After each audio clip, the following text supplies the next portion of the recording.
प्रिय सज्जनों, धर्मी प्रेमी बंधुओं, आज का जो विषय है वो जड़ और चेतन पर है।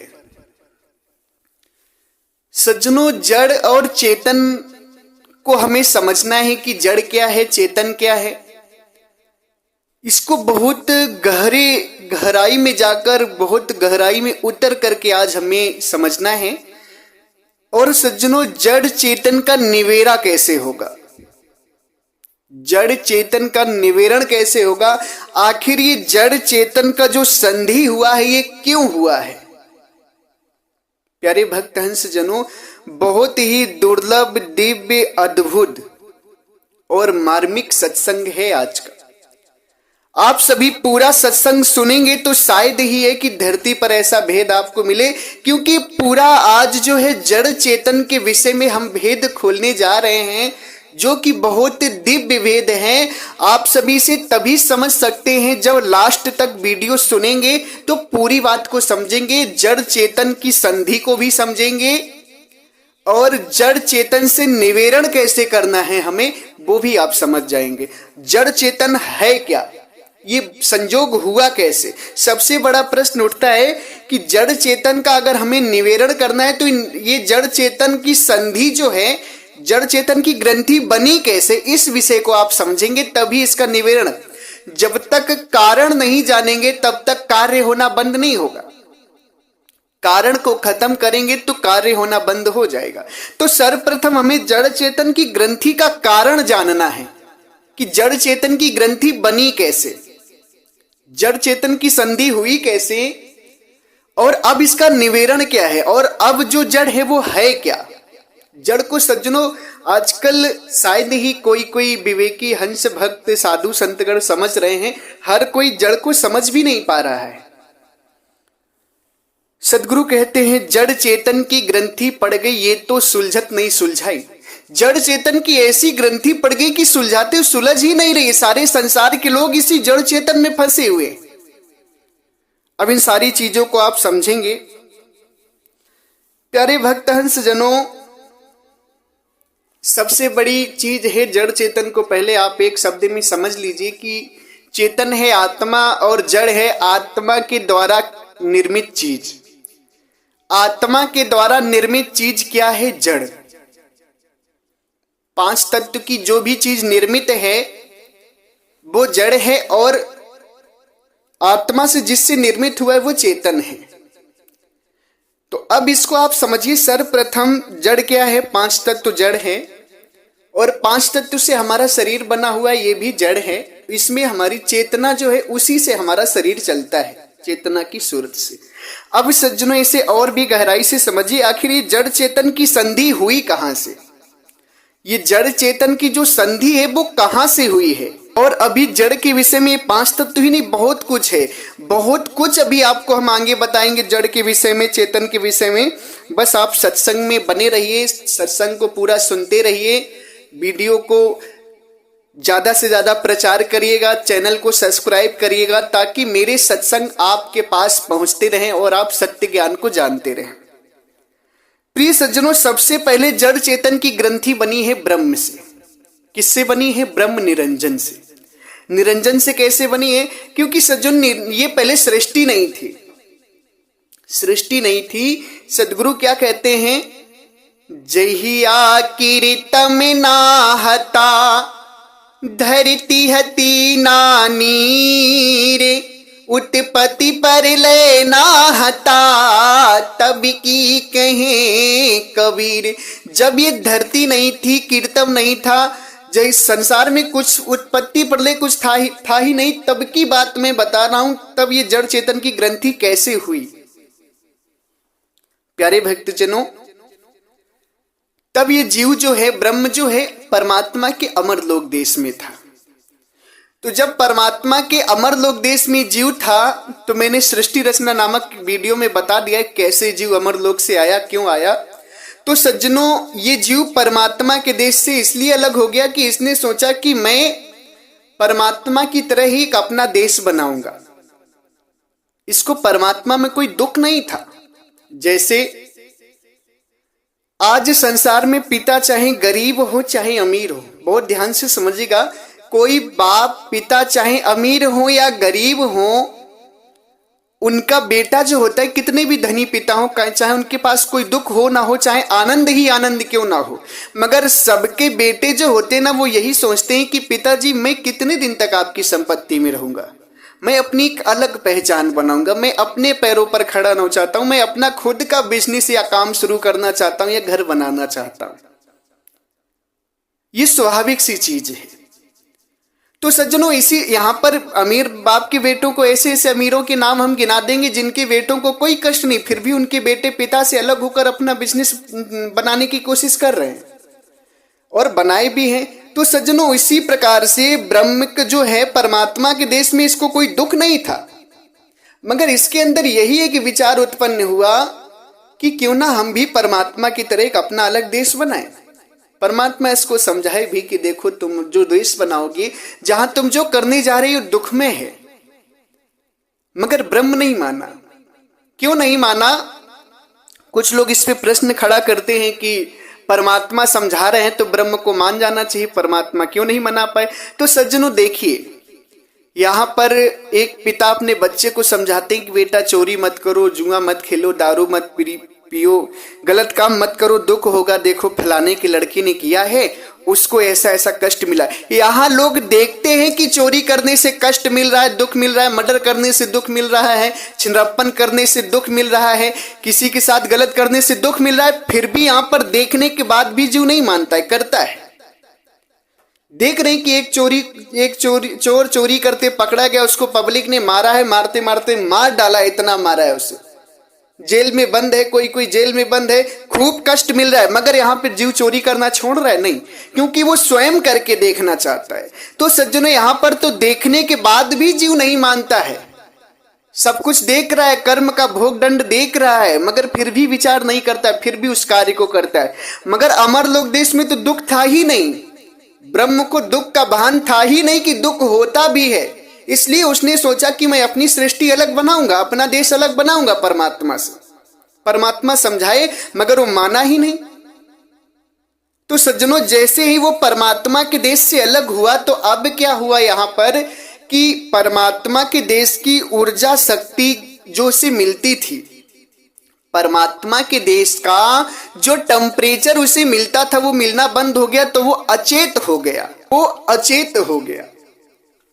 और जब अचेत हुआ और जैसे परमात्मा से निकला, तो ये ब्रह्म जो है ना, ये आत्मा ब्रह्म जो निकला, ये बिना शरीर पकड़े केवल परमात्मा में ही रह सकता था। और परमात्मा के देश से जैसे ही निकला, वैसे ही इसने शरीर पकड़ लिया, इसकी 5 तत्व की बनी शरीर बन गई, 5 तत्व की शरीर बन गई। तो सर्वप्रथम जड़ चेतन की ग्रंथि वहीं पड़ी, जड़ चेतन की संधि वहीं हुई, और उसी शरीर में सारी सृष्टि बनी है ब्रह्म की। मैंने इस बात को सृष्टि रचना में भी बताया है, कई सारे वीडियो में भी बताया, इस बात को आप सभी को और विस्तार से जानना हो तो उसमें सुन लीजिएगा। तो सज्जनों, सर्वप्रथम ब्रह्म की चेतना ही, ब्रह्म ही इस शरीर में फंस गया, इस जड़ चेतन की ग्रंथि को पकड़ करके अपने स्वरूप को भूल गया, परमात्मा को भूल गया, और इसी में सृष्टि बना ली उसने, अपने शरीर में ही सृष्टि बना ली, जिसमें आज हम सभी हैं। ये तो हो गई जड़ चेतन की ग्रंथि की पहली कहानी, पहला अध्याय, जहां से जड़ चेतन की ग्रंथि हुई है, ये सब पहली संधि जहां हुई है, ये वहां की बात हो गई। अब क्या है? अब जड़ चेतन ब्रह्म तो अपने शरीर में अब उसका ध्यान भूला ही हुआ है, अपने स्वरूप को नहीं जान रहा। अब हम क्या किए हैं, हमारी जो जड़ चेतन की ग्रंथि वो भी सेम इसी तरह हो गई।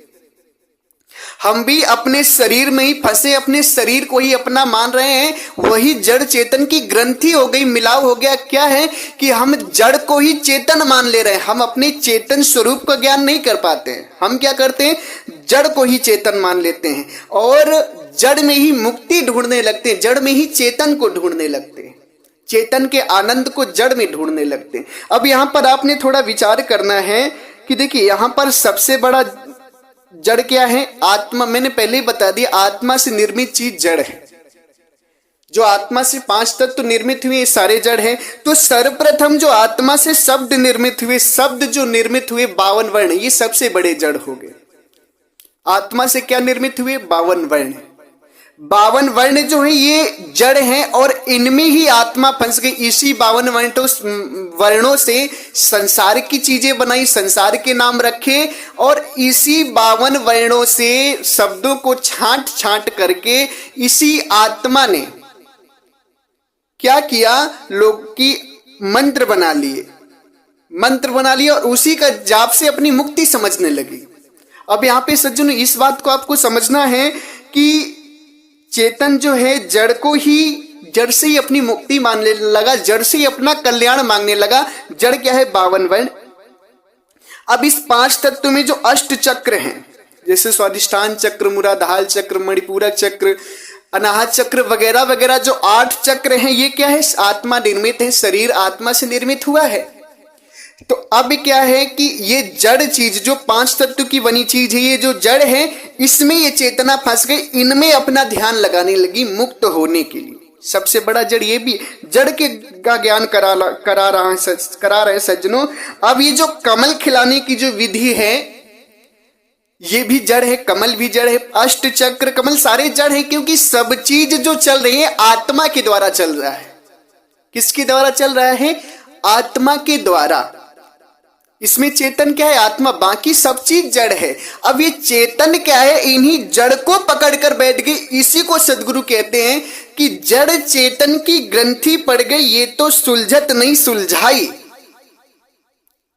चेतन जो है इस जड़ शरीर को और जड़ शरीर के अंदर जो पार्ट हैं, इनको ही अपना मानकर बैठ गई, इनसे ही अपना आनंद मानने लगी है। इसीलिए ये जड़ चेतन की ग्रंथि खत्म नहीं हो रही और हम मुक्त नहीं हो पा रहे हैं, और इसी जड़ चेतन की ग्रंथि को साहिब खत्म कर रहे हैं। जैसे त्रुटि में साधना करना, यह भी जड़ के अंतर्गत आता है।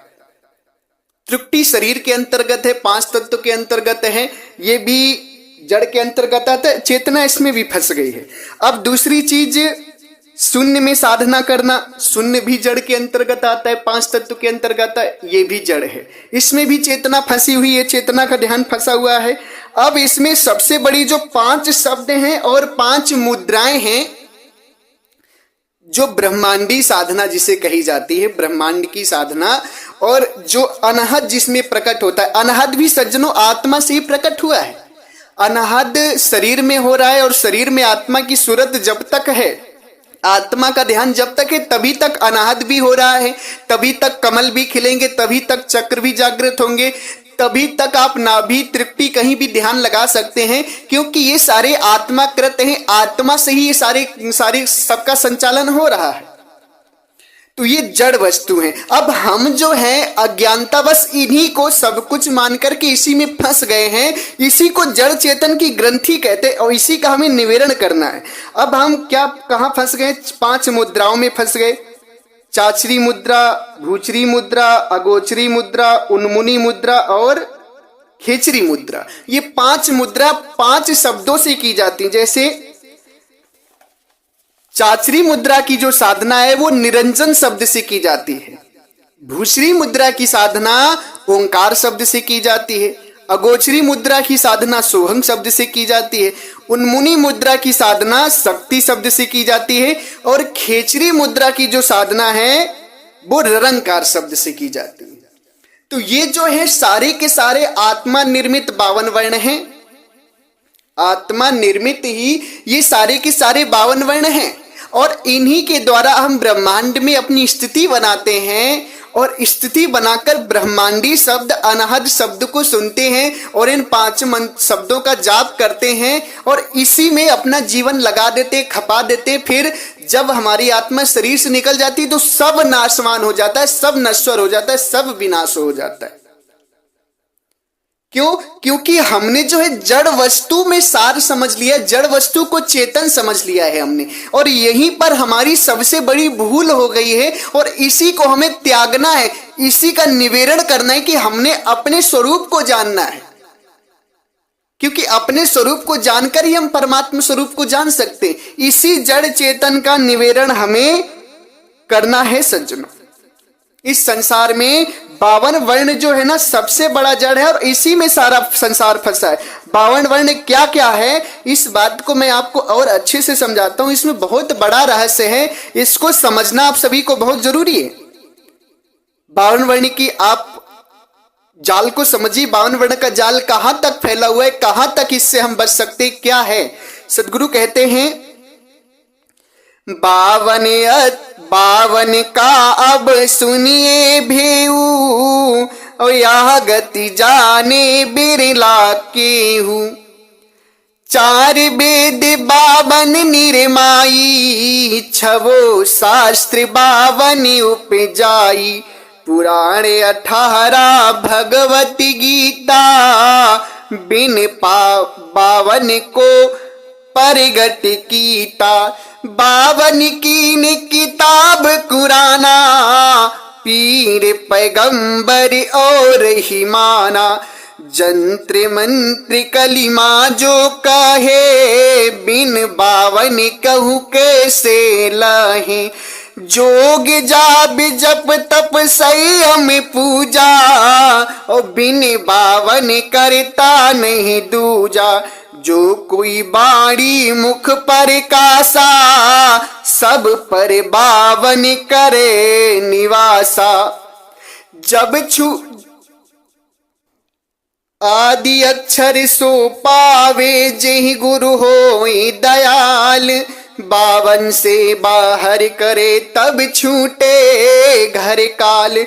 अब सज्जनों यहाँ पर सदगुरु पूरे भेद को खोलते हैं कि 52 वर्ण क्या क्या है। 52 वर्ण का जाल जो जड़ जाल है, जिसमें ये जड़ चेतन की ग्रंथि हुई है, चेतना जो फंसी हुई है हमारी 52 ये जो जड़ में, वो क्या क्या है, इसका फैलाव कहां तक, ये सारी बात का ज्ञान कराते हैं। कहते हैं 52 का अब सुनिए भेऊ, यह गति जाने बिरला केहू।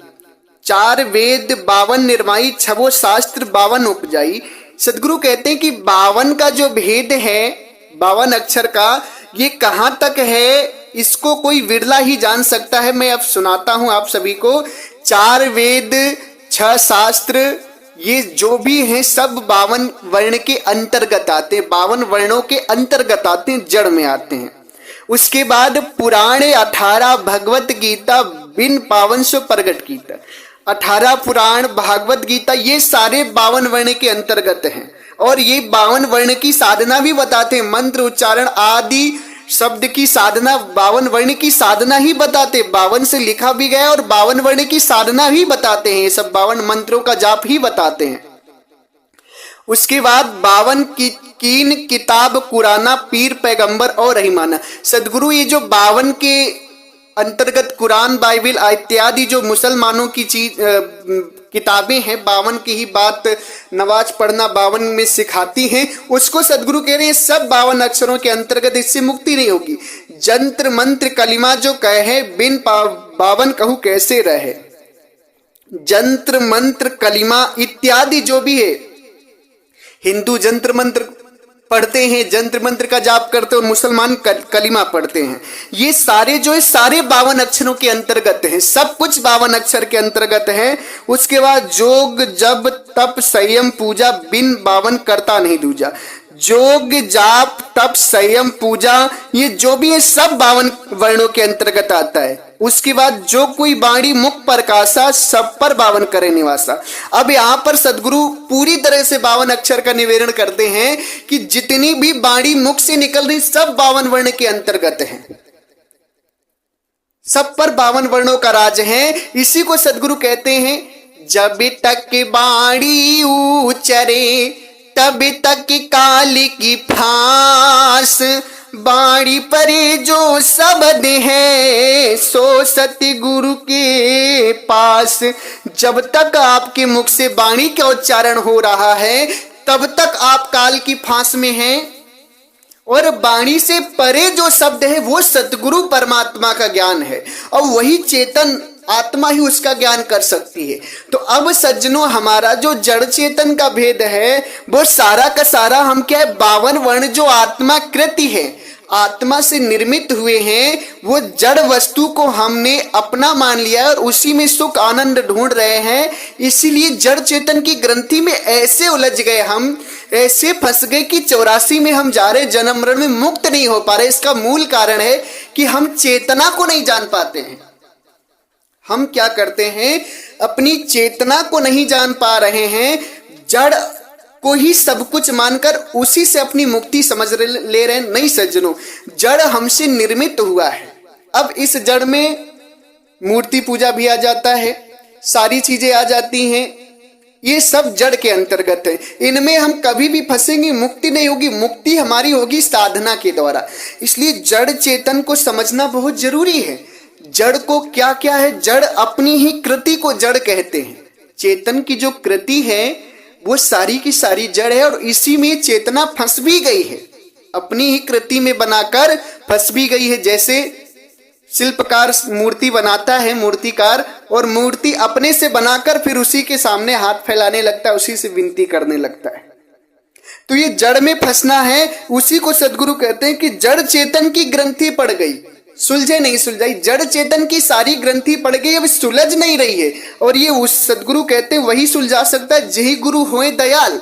जिसको वो सदगुरु दयाल की दया मिल जाती है, उनका ज्ञान मिल सक जाता है, वही इन गुत्थियों को सुलझा करके इससे निकल के अपने अमर लोक देश जा सकता है। अन्यथा संसार में आप पड़े रहिए, कभी भी आप इन 52 वर्णों से मुक्त नहीं हो सकते। उसी को साहेब कहते हैं, अपने पौ आप ही बिसरो, अपने पौ आप ही बिसरो।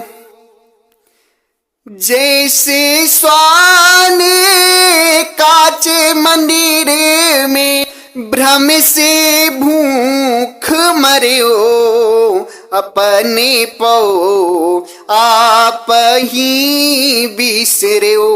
अब सदगुरु बताते हैं कि तुम कैसे फंसे हुए हो, अपन पौ आप ही बिसरो। अपने आप को तुम अपने से ही भूले हो। कैसे? जैसे स्वान कांच मंदिर में भ्रमत भूख मर्यो। जैसे कुत्ता जो होता है कांच के मंदिर में, जब कांच के लगे हुए शीशे के घर में पहुंच जाता है तो वो अपने स्वरूप का व्यक्ति शीशे में देखता है। जब कुत्ते को देखता है तो भूख भूख कर मर जाता है। अपनी परछाई, अपने स्वरूप को, उसमें जो अपनी कृति को देखता है, वो शीशा उसकी कृति है, और उसमें जो देखता है अपनी परछाई को, शरीर को, उसी को भूख भूख के दूसरा कुत्ता समझ के मर जाता है और उसके हाथ कुछ नहीं आता है। उसी तरीके से सज्जनों, हम लोग भी अपनी ही कृति में फंस गए हैं। जड़ चेतन की जो संधि हो गई है, ग्रंथि पड़ गई है, वो जड़ चेतन जो है जड़ को बनाकर जड़ में फंस गई है और जड़ को ही सब कुछ मानकर इसकी मुक्ति, इसकी भक्ति कर रही है और इससे मुक्ति मान रही है। इसीलिए इसका कल्याण नहीं हो पा रहा है। अब जड़ चेतन, जड़ जो है चेतन जो है जड़ से उपराम होगी, अपने स्वरूप का ज्ञान करेगी और अमर लोक देश जाएगी, तब इसका जो है जड़ चेतन की ग्रंथि खत्म होगी। क्योंकि जब तक ये स्वरूप का ज्ञान कर भी लेगी, अमर लोक देश नहीं जाएगी, तो यहाँ बिना शरीर के नहीं रह सकती। कुछ देर, घंटा भर 2 घंटा अपने स्वरूप में स्थित रह सकते हो आप, 2-4 दिन। उसके बाद अपने स्वरूप में स्थित रहने के बाद आपको कोई आनंद नहीं मिलेगा, फिर सूरत नीचे उतरेगी, फिर शरीर पकड़ लेगी। इस भेद को समझिएगा। जैसे आत्मा का ज्ञान करने के बाद मुक्ति नहीं होगी। आप एक कमरे में अपने आप को बंद कर लीजिए और बंद करने के बाद देखिए, अपने स्वरूप को देखते रहिए। कितनी देर तक आप अपने स्वरूप को देख सकते हैं? 1 दिन, 2 दिन, 4 दिन ऊब जाएंगे, पागल हो जाएंगे। ज्यादा समय तक आपको बंद कर दिया जाए तो आप में चंचलता उठेगी, घबरा जाएंगे, पागल की तरीके हो जाएंगे आप। उसी तरीके से जब आत्मा का ज्ञान आप करेंगे तो आप आत्म स्वरूप में जब स्थिर होंगे ना, तो स्थिर नहीं रह पाएंगे ज्यादा देर तक, क्योंकि उसमें आनंद नहीं है। और जब स्थिर नहीं रह पाएंगे, सूरत उससे हटाएंगे, सूरत नीचे उतरेगी, तुरंत तड़ से शरीर पकड़ लेगी, फिर जन्म मरण में जाने लगेंगे आप, फिर दुख पाने लगेंगे। तो क्या है, जड़ चेतन का जो निवेरा होगा वो कैसे होगा? वो अपने स्वरूप को जानकर परमात्मा के देश में जाएंगे, वहीं आप निशरीर रह सकते हैं। तभी आप ये जड़ चेतन का निवेरण कर सकते हैं। बिना अमर लोक देश गए जड़ चेतन का निवेरण नहीं कर पाएंगे आप कभी। ब्रह्म की सृष्टि में रहकर तो जड़ चेतन का निवारण हो ही नहीं सकता, क्योंकि ब्रह्म ही जब शरीर पकड़ा तो आप नहीं शरीर रह ही नहीं सकते। यहां पर सारा का सारा जड़ जो है, जड़ चेतन की ग्रंथि शरीर से ही बना हुआ है।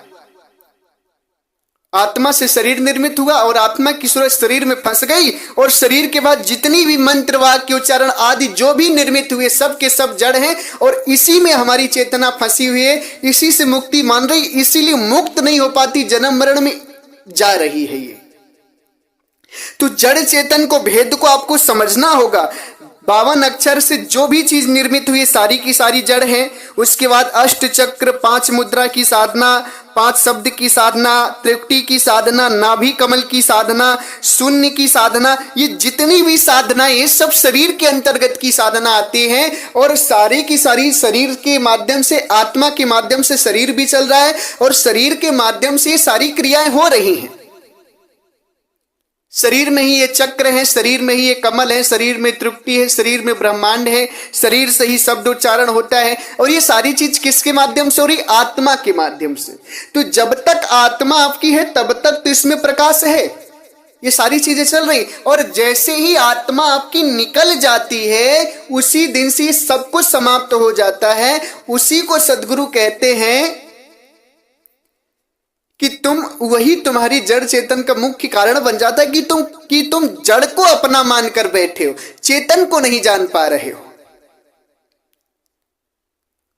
यही सज्जनों सबसे गहराई बात है, यही समझना है। और इसी को सदगुरु कह दिए कि काया से बाहर का ज्ञान है, जड़ से बाहर परे का ज्ञान है चेतना का। उसी को साहेब कहते हैं आत्म चीन चीन परमात्म, ओ संत कहावे सोई, यही भेद काया से बाहर, ओ जाने बिरला कोई। यही भेद काया से बाहर इसलिए है क्योंकि जड़ जो है, जड़ में चेतना आपको नहीं मिलेगी, जड़ तो जड़ है। अब चेतना को जानने के लिए काया से बाहर आपको जाना पड़ेगा, सूरत को निकालना पड़ेगा, तब जानेंगे आप। तो ये भेद काया से बाहर का है, और इस भेद को समझने के लिए काया से बाहर आपको निकलना पड़ेगा। और वही निकलने की विधि और इस भेद को जानने की विधि हम 15 अप्रैल को बताएंगे आप सभी को। जो भी भक्तगण आना चाहते हैं उन्हें हम 15 अप्रैल को ये सारे भेद बताएंगे। तो प्यारे भक्त हंस जनों, इस बात को बहुत प्रचार करो, जन जन तक पहुंचाओ, सबको ये वीडियो भेजो। फेसबुक पर डालो, इंस्टाग्राम पर डालो, ट्विटर पे डालो, हर जगह वीडियो शेयर करो, व्हाट्सएप स्टेटस पे लगाओ, जितने भी ग्रुप में जुड़े हो सब ग्रुपों में भेजो, ताकि लोग जड़ चेतन की ग्रंथि को जान करके इससे निवारण कर सके अपना। प्यारे भक्तजनों, बहुत प्रचार करना है इस वाणी का, हमें सदगुरु के हर ज्ञान का प्रचार करना है, इसीलिए हम भी लगे हैं। आप भी लग जाइए सदगुरु के ज्ञान प्रचार में। बहुत आनंद आएगा जिस दिन सदगुरु का ज्ञान प्रचार करना प्रारंभ कर देंगे आप। प्यारे भक्त हंस जनों,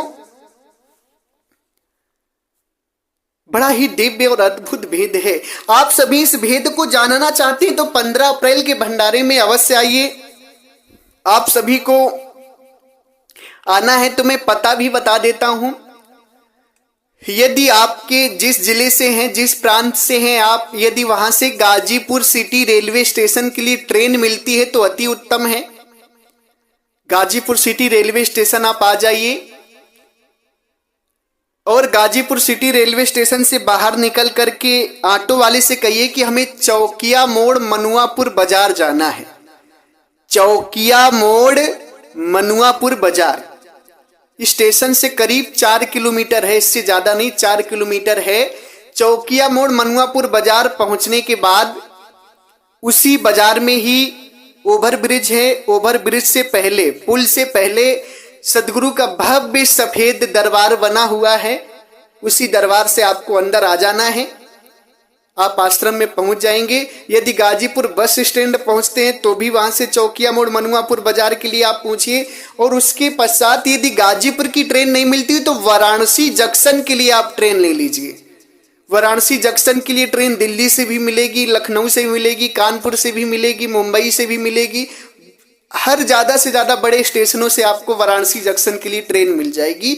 वहां से 2 घंटे का 1.5-2 घंटे का रास्ता है गाजीपुर। वाराणसी जंक्शन उतरिए, वहां से ट्रेन पकड़िए, गाजीपुर की मिल जाती तो ट्रेन पकड़ लीजिए, नहीं तो हर 10 मिनट पे बस अड्डे से बस मिलती है। बस अड्डा पहुंचिए और बस अड्डा पहुंच करके गाजीपुर जाइए। गाजीपुर उतर के बस अड्डे से सेम चौकिया मोड़ मनुआपुर बाजार आप सभी को बोलना है और चले आना है। 4 किलोमीटर है। प्यारे भक्त हंसजनों, इसी के साथ मैं अपनी वाणी को विराम देता हूं। अगर आप किसी भी महानुभाव को, महापुरुषों को, भक्तजनों को मेरी बातों से बुरा लगा हो, संत महापुरुषों को, तो मैं उनके सामने हाथ जोड़कर सर झुकाकर क्षमा प्रार्थी हूं। मेरा जो भी ज्ञान है, जो भी वाणी है, आपको एक सिद्धांत दिखाती है, आपको ज्ञान और सही दिशा दिखाने के लिए है, दुख देने के लिए नहीं है। अगर फिर भी आपको मेरी वाणियों से दुख लगता है तो मैं आपसे हाथ जोड़कर क्षमा प्रार्थी हूं, आप मुझे क्षमा करें।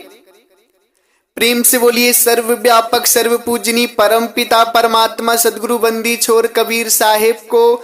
साहेब बंदगी साहेब।